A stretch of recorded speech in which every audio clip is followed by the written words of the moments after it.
Hi, everybody. Welcome to DocTalk. I am Dr. Erin Knopf. I'm Dr. Corinne Hannan. So excited to have this conversation today because this is one of those really, really touchy, uncomfortable topics that I know we have to have conversations about with our patients and clients all the time. Weight restoration, or as I like to call it, nutritional restoration. Weight is not really the goal we're looking for. We're looking for recovering optimally the whole body from any weaponization of nutrition that had happened before. And yeah, that's happens to be the scariest thing that most patients fear. What do you find to be like the impetus for having this conversation and really trying to guide people on the goal of nutritional restoration or weight restoration? Yeah, I love that you call it nutritional restoration because I love your perspective as an MD, and it just really helps fill in like a complete like circle for me about some of the knowledge gaps. I talk about it as body trust and getting your body to wherever it needs to be to trust you again, that you're feeding it adequately, that you're eating enough, that you're eating variety, that you're eating flexibly, that your body doesn't need to shut things down, short circuit things because it doesn't know if it's going to get enough, as you say, nutrition. So it's like in getting that nutrition back, you're getting trust. And I'm really careful in my work to try not to use the word weight gain because that's so upsetting to clients. But the reality is Totally. that sometimes what it's going to be about is about weight gain. But it's about weight stabilization, and it's about sustainable body, like being in your set point range, which we've talked about. And it's often because you've experienced like a significant weight change or malnutrition. Would you add anything to that Totally. about what it is? What is weight restoration? No, I think that's exactly it. It's getting back to that biological set point where you can actually come out of famine mode because we know famine mode is an evolutionary process that none of us can actually outsmart. We, in our modern days as human beings, are really a blip in the millennia of human species. And our amygdala and our entire hippocampus is still completely trained and vigilant around life-threatening impacts like saber-toothed tigers, and even though we don't see them anymore, and not having enough food or water.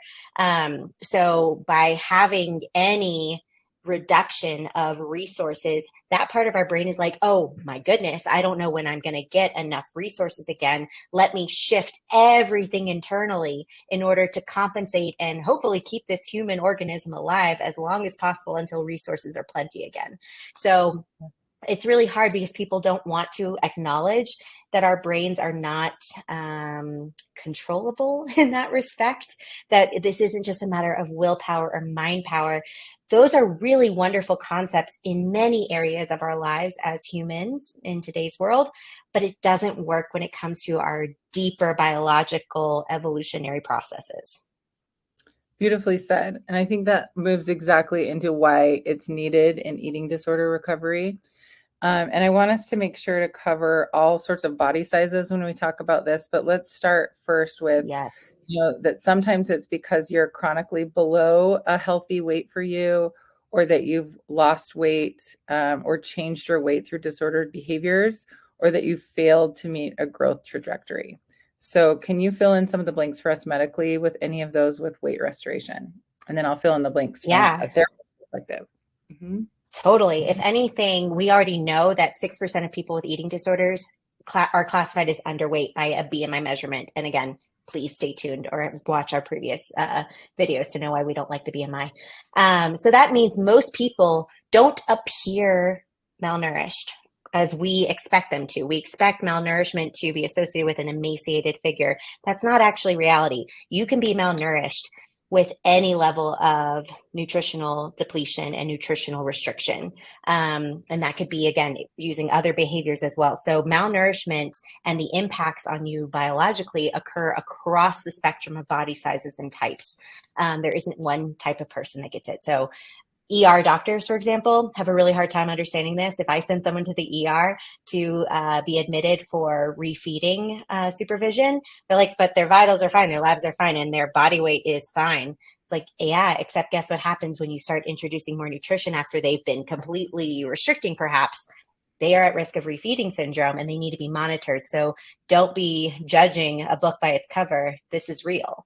I Thank love you. that you brought up, failure to meet a growth trajectory. We see that so often in the kiddos, where they'll kind of flatline, and no kid is supposed to flatline on their growth, period.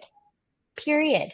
No kid should lose weight, period. It impacts their Period. development, gets Yes. period, gets in the way of pubertal development. Everything shuts down because what's the point in developing all of these other characteristics and capabilities if you're not getting enough nutrition? The brain ultimately is going to shunt everything to the more vital organs. It's not going to pay attention to things that seem ancillary. So well said. I was thinking about how sometimes people think like, well, I've restored enough weight. Like, why do you want me to restore more weight than I'm comfortable with? Like, I've restored more than I already was comfortable with. Why are you making me keep restoring weight? What do you say to patients when they often bring that question to your attention? Oh my gosh, right? Like so often. So for anyone listening, it really is not up to you what is your optimal. It's not about what you feel comfortable with. It's what your brain and your body is indicating is the optimal point. Do you now have improvements in your glucose management internally, your blood pressure, your heart rate, your temperature regulation? I mean, those are very big objective findings in malnutrition, or they are deranged. I don't know what word I was trying to say there. But really in your brain too, it has to do with the cognitions. How hyper focused are you and vigilant around food types, food times that you are choosing to eat? Do you feel you have flexibility? If your brain is still not allowing you to live with that flexibility and intuition, you haven't reached your set point yet, period. It's so true. And sometimes people are like, well, I am eating enough. Why do you keep saying I'm eating more? And I guess I just want to say weight restoration is needed when your team has determined that you're not eating in a way that is meeting your needs. And often as a therapist, I can just even hear it in how my clients are talking. They're like, but my weight's great. And I'm like, I believe you that you're on track, you're going in the right direction, but I can still hear how disordered your thoughts are. We have a lot more work to do. And that also says to me that we haven't nutritionally just restored enough that you have the resilience to be able to speak in ways that are less distressed over this. So that's another thing that I kind of listen to Totally. is kind of the quality of thoughts emerging from my clients. And a lot of times, and we're going to talk about this in challenges, maybe we should, well, let's talk about what's important about weight restoration, because what I've been listening for is one of the things is why it's important is it really helps restore your mental health as well as your physical health, and specifically your cognitive function, your ability to think clearly, your ability to talk yourself through body image triggers, to talk yourself through fears and anxieties, which we're going to talk about with challenges. And then your energy levels are likely to be better as well. So I Totally. continually harp on this with clients. When your body feels safe, everything will improve in your life. Just like it's going to feel scary to do it. But I have yet to have a patient tell me I was wrong on that. And even when I have, Right? against their will, had to kind of really talk them into going into a higher level of care to get more food, even though, we try to avoid that when it's not necessary, but when it's necessary, they need to get enough food. They've always come back to me after and said, like, thank you for making me do that. I can think so much more clearly Yeah. now. Like everything feels different, even though like not everything's perfect, but it just changes the game. So what would you say Right. about Because the importance with fear. that? Yeah. Well, the fear and anxiety is because the brain is aware that death is a possibility. And when you are malnourished, starvation and death by starvation is a possibility that previously the brain was like, we're safe from this. So, if anything, I also like to remind people it's not just the weight restoration and hitting the point. You also have to maintain that restoration point for at least a year. That's the data we have for adults. We think kids could be a little faster because their brains are just, rapidly growing and developing. But even then, I even tell teenagers and their parents, hey, you need to weight restore and then maintain for a year. Every time there's a dip, the countdown starts again. You have to go back to, the year countdown all over again, even if you lose a few pounds, because the brain in famine mode is that sensitive.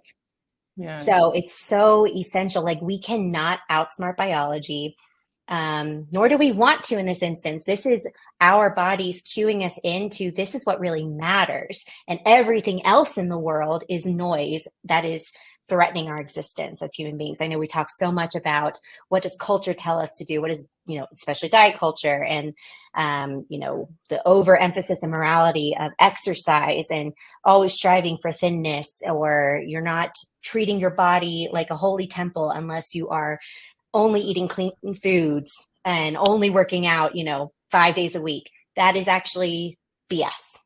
Yeah, absolutely.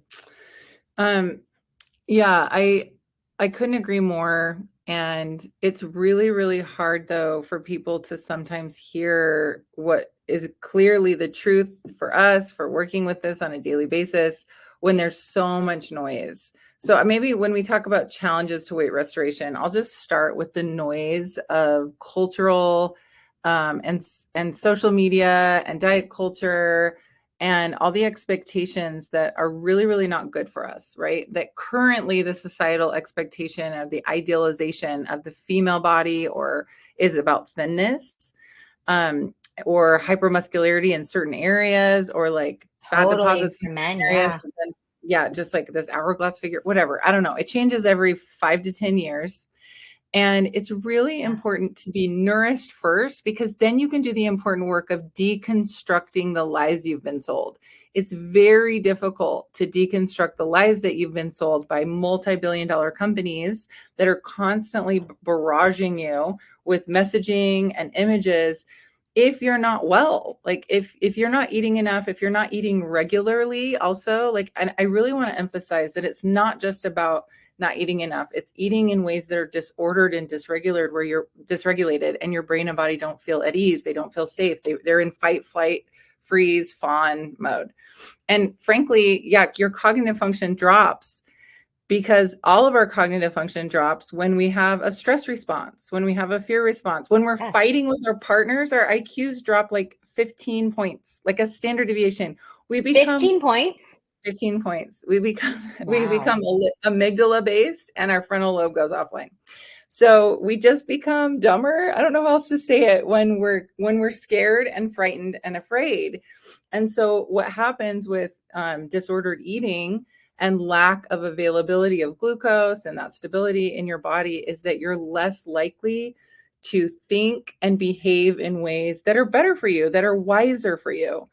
So you're less likely to be able to interact with media and fear mongering and shame messaging from Mm, media, which it's like, good luck trying to, I filter that stuff out intentionally all the time, and I still get barraged with it. And I'm not in a vulnerable totally. position with it. If I were, I can't even imagine how difficult that would be. A, just to encounter it, and B, if I cannot think well, if I can't deconstruct that stuff, if I can't separate myself from it, if I don't have a sense of identity, purpose, stability inside my own brain and body, it's just impossibly hard to do so. So that's why weight restoration is Yeah. essential to combat challenge number one, which is this barrage of misinformation about diets, about body size. And sometimes that information is coming from inside the house, literally, like from family members, friends, extended family, right? Totally, totally. I love how you talked about that. If anything, it's so profound. I mean, we, rely on our intellect so much. That's how we learn new things. IQ is all about how well does your brain learn new information. And if we have any hindrance to that, we're kind of stuck in status quo, if not falling behind, right? The Everything is dramatically changing in our modern day lives. And to imagine something that individuals are doing to themselves that's getting in the way of their ability to be present and learn and be vital in their existences. I mean, that has a huge fallout for them. It does. It does. And I think that's perfect to move into the second challenge, which I addressed briefly in talking about media, but anxiety and fear. And Oh, as a totally. therapist, I would love to talk for a minute about how often I have to Yeah. really educate my clients about anxiety and kind of phobic reactions, and that there's good news and bad news. The bad news is it's going to feel worse before it feels better, but the good news is it's going to feel better. Like it really will. Right, right. Like isn't I think that's like the crux of weight restoration. We're asking you to eat regularly and eat enough so that you get this restoration, that you get this stability, that you get this safety, and you are going to be scared while doing it. It's going to trigger so Yes. many fears about everything your eating disorder likes to say. I had a client one time. I love this example. Are you into Harry Potter, Dr. Knopf? Obviously, I will admit I'm basic and I'm in, Gryffindor, and my Patronus is a stag. Like, I'm in please continue. Gryffindor I'm too. definitely familiar. Okay, I wanted to be a Ravenclaw, but I am a Gryffindor, which is perfectly fine. But I was a little bit disappointed that I got sorted You into really Gryffindor. wanted to be more analytical and Yes, I thoughtful. wanted to just Anyways, be a brainiac at all times. But anyway, and I wanted my Patronus to be a unicorn, but it was like a cat or something. Anywho, um, have I already said this in here? I had a client one time call their oh eating no. disorder. Okay, call their eating disorder Voldemort when I'm Yes. sorry for those of you who don't know this, but it's like when Ron has to stab the locket and Voldemort emerges and tells him all his worst fears. He's like, your best friend's in love with the person you're in love with, you're worthless, no, your mother doesn't love you, like all these horrible things. And it's all his worst fears because he's about to kill this Horcrux. Okay. He's just like about to kill a part of the bad guy, if you're not familiar. So I loved that analogy that my client came up with, because it's like, as you're eating food, you're like moving towards killing off your eating disorder. And as you kill off your eating disorder, it starts to scream, it starts to get louder, it starts to get scared, and it starts to scream bullying things at you that you're the most scared of. Like your body's going to change in a way Yes. that's going to make you hideous, unlovable. Everyone's going to reject you. Everyone's going to talk behind your back. You're pathetic. You're unworthy. All the horrible things that you can imagine, like the most evil Mm-hmm. bully and abusive person in your life saying to you, that's what your eating disorder is going to pipe up and say to you. And I want to Yeah. prepare my clients for that, because we're Yeah. going to kill your bully, and your bully needs to die. And it doesn't make it easy. Yeah. It doesn't make it fun. It doesn't make it enjoyable, but it's so worth it to face your anxiety and fear in weight Yes. restoration, because when you are safe and well, that voice really does quiet down. Sometimes it can still Yeah. pipe up, sometimes, but it becomes less frequent and it becomes less loud. Anything you want to add to anxiety and fear? I I think I'm gonna have to take the Horcrux analogy because that's so much more fun. I actually drew the picture that I normally draw for all the patients. So, because again, doctors are really nerdy human beings. So, if you can see on the x axis, we have time, on the y axis, we have distress.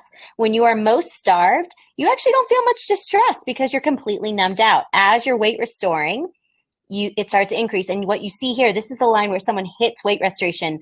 The bad news, as you said, it gets worse before it gets better. So your Yes. distress will actually feel even higher, which will reinforce this feeling of, I've done something wrong. I never should have done this. I can't keep going. But the good news is, this is that year that we talked about. As the year Yes. progresses, the distress comes down and eventually goes away. And I have told so many patients success stories of other patients that once they get past that year point, they all say the same thing of, oh my gosh, I felt that click back to reality. Yes. And so it's just a matter of, how do we hold space? How do we hold patience and trust in your team, in the process, that you will get there? We wouldn't be recommending this if you weren't going to get better. I know, And right? again, right? It's hard, like the paranoia that the team is the enemy versus the paranoia around the eating disorder as the enemy really needs to be completely dissected. I am so glad you said that. And I'll share a moment from, so I used to run a lot of eating disorder groups. And there was a client in the group, similarly, kind of, I was saying these things about, yeah, you got to stick with your meal plan. Like it gets worse, but it gets better. We have to play the long game here. We are in this for the long game. We're Long not in game. here for short-term relief. We're in here for long-term peace. and she screamed up, like she kind of screamed up in the, I should say screamed, she kind of piped up in the group and was like, "You're just trying to make me fat." And I Yes, said, well, first and clearly, that's all I foremost, care about. I'm very weight neutral and I don't judge bodies on their size, but I think you're scared that I'm lying to you or trying to undermine you. And I really want you to consider that I didn't become a psychologist to undermine you or harm you. And if there's someone that's lying to you, it's probably your eating disorder. And she really like paused and she was like, "I think you're right." And I was like, well, thank you for listening to that feedback because I'm not lying to you. If I wanted to lie to you, I would sell you a diet. Okay. If I wanted to lie to you, I would be a Yes. multi-million-dollar like influencer selling you diets and bring more harm into the world. I am uninterested in that because I have integrity and I really care about people getting well. That's why Yeah, we've become medical and exactly. therapists, right? Okay. So Yes, exactly right. yeah, it's hard No, to like, period. it's Mic drop. yes, and eating disorders want to gaslight the people that own the eating disorder as well as the providers that are trying to help them. So it's tricky Yes. Yes. because of the So anxiety and fear, manipulative, so which toxic. relates to our Yeah. next challenge, which is body image distress. And it's a very similar trajectory, I would argue, that the body image distress gets less intense, less severe, and less frequent the longer you're nourished. And I have seen that again and again Totally. in my body image groups, working with clients, that the distress gets more intense and then it tends to go down. And then when you do have a body image flare up, once you've been nourished a year or more, you have better tools, better cognitive Yeah. skills, you have better functioning. What would you add to body image distress as a challenge? No, I think that's exactly it. If anything, letting clients and patients know that they should expect it's the last symptom to Yes. really relent and release them from their torture.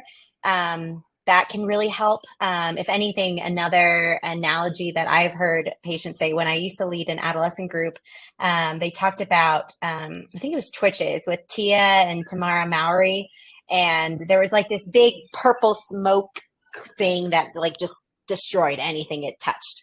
And as the weight restoration continued, that distress, instead of being a suffocating purple cloud, became more of this little purple cloud on the shoulder. And as you have more resilience to that influence, you just be like, nah, like back off. I'm good. This, giving into your paranoia and your fears is not worth my life, is not worth a relapse.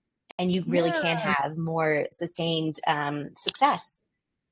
It's so much easier to interact with it when you have more strength and resilience from your recovery journey thus far, from all that. Yeah. It's like you built the Yeah. foundation so strongly that even if the house burns down, we can build a house much easier than having to re-pour a foundation, right?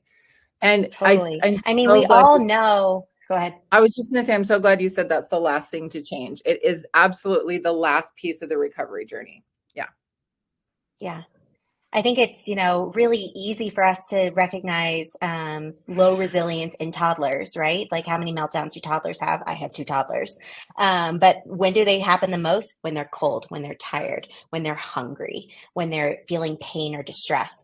That toddler tantrum doesn't go away as we get older. We just get better at managing it and kind of talking it down. But you can't talk it down when you are, again, malnourished. So Yeah. ultimately, your strength in your inner voice and inner peace is more and more bolstered, supported, protected as you continue along and maintain your nutritional intake. Perfect segue into the next challenge, which is resistant to nutritional changes. What are some of the common things that you have to talk to patients about when they are reluctant, which is, I would say, the vast overwhelming majority of the time. I'm trying not That's to why use it's an a absolute. disorder, right? Yeah. I'm like, but I think it is kind of an absolute. This is otherwise they would Yeah. figure it out on their own and not need a team. Like you need a team to help you with Yes. this resistant to nutritional changes. What are some of your ways that you like to talk to clients about that? I mean, again, I get nerdy and intellectual, and I feel like the more information they have, the more reframes they can come up with. So, the first one being body dysmorphia. We know that it is tied to the parietal lobe. We know that that's also the same place where other delusional thought conflicts can show up.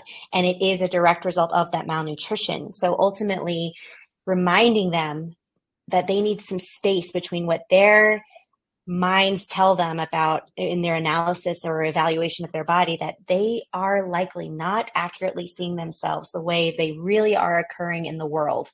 And yes, it sucks that they only have this disability, if you will, around their own self-image. They don't misinterpret other people's bodies, just their own. So anytime they have an evaluation of their body that is unfavorable and promotes negative thought content, the first, life preserver to grasp onto so you don't drown in it is, oh, wait, I can't really trust this right now. Okay, fine. I have a biological reason, a neurobiological reason why I can't trust this impression. Let me breathe. Let me ride through this distress and then Yes. carry on. Yeah, urge surfing, just getting help from your Yes. team to stick with it. And that every step you take in the direction of those nutritional changes will pay off in the long run, at just like your beautiful chart showed. Okay, so our last two, maybe we could talk about, I'd love to hear you talk about the challenge of physical discomfort with weight restoration. And I'll talk about the Yeah. challenge of fear of relapse. Yes. Okay. So the physical discomfort really is related to gastric sensitivity. So the analogy I like to use is your entire body struggles when you struggle with malnutrition. And it's like when you get a sunburn on your skin integrity is still intact. Like you're not bleeding, you don't have a lesion, but it's super sensitive to even light touch that normally it's much more resilient against. The same thing is true of your entire gastric system, which sucks because that's the passageway that nutrition is absorbed by the body. And so we have to use it even when it's weak, even when it's sensitive. So literally, even its normal process of distension and contraction for digestion is really uncomfortable for malnourished individuals. And I also add another metaphor in there.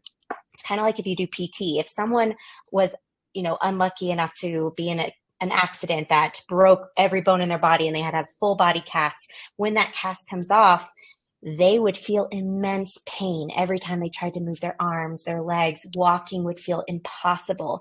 But the way through it is not to avoid the pain and not move, it's to go to PT and work through it and strengthen slowly. And ultimately, the only way you're going to reverse gastric sensitivity is to improve your nutritional intake and reuse that part of your body regularly. So as painful as it is, and we do have medications to try to help reduce it. We can't completely eliminate it, unfortunately.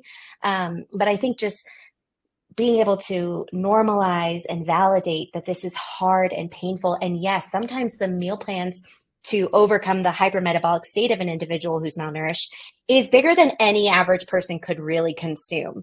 And validating, you're right, this feels like a lot of food because it might be a lot of food. This is not something we're going to pretend isn't real. But you've got this, we've got you, this is indicated. These are all the things we're monitoring, and you can do it, and we will support you. It'll help you, right? Yeah, I Yeah. think I have so many clients, and me too, frankly, in difficult situations, that we would do anything for a magic bullet. We would do anything for a magic Oh button my that we could gosh. just transcend the difficulty of the experience. And I have said to clients countless times, if I knew of a magical way to get you through this with less discomfort, I would give it to you in a heartbeat. I'd also be flying around the universe because I'd have magic powers. But I don't know of any way through this except for through it. And so I think that's the Totally. theme of that includes fear of relapse with the last challenge with weight restoration. Like, what if in restoring my weight, I relapse with my disordered eating or my eating disorder because I'm so upset with my body? And I think we've covered the themes that also apply to fear of relapse. We're getting through this because we have a long-term strategy. We are playing the long game, and we want your long-term health, wellness, peace, stability, and body trust. Secondly, if you build a solid foundation, no, and weight restoration and having a good relationship with food and following your meal plan will build a solid foundation. All of the stuff that goes on in building the house with your recovery, we can fix that. We can work with that. We can remodel that. We can rebuild that a lot easier, a lot quicker, and a lot less painfully if the foundation is secure. Weight restoration is a foundation Yes. of your recovery. Yes. And so yeah, it's about getting it, and it also feels worse before it feels better. So it's just about tolerating that, knowing that you're playing the long game. Yeah. There's no magic bullet. You have to get through it, and we can rebuild anything as long as you have the foundation secure, Yeah. and weight restoration as a foundation. Anything else you'd add to that? I think just some things that I get asked about, someone's like, well, is there a medication that can help me gain weight sooner? And the truth is no. Even with medications that have potential side effects of weight gain, if you are malnourished, your metabolism will not respond in that way. You will not have that side effect. There's no pill I can give you to help you weight restore sooner. Another thing that they used to try to do medically was actually hospitalize people, put them in a medically induced coma, and then refeed them. But then you literally miss all of the important foundational work, as you were naming, that where you can be comfortable and satisfied in that body that represents your true holistic wellness if you suddenly wake up and you were not present for that gradual change. So no, like there's no way that we can protect you from the pain. And frankly, the human condition is actually not supposed to just be painless. I mean, at the end of the day, whether you're a spiritual person or not, we as human beings, pain is inevitable. Yeah. Hardship is inevitable, and learning to tolerate that and feel resilience, that is strength. That is true strength. I mean, I love when Brene Brown talks about vulnerability is actually courage, not a weakness. It's the same thing here. Your willingness to lean into what's painful can actually be what strengthens you the most. Beautifully said. And that wraps up our Doc Talk for today. Thank you for joining us, and we'll see you next time. Bye. Bye.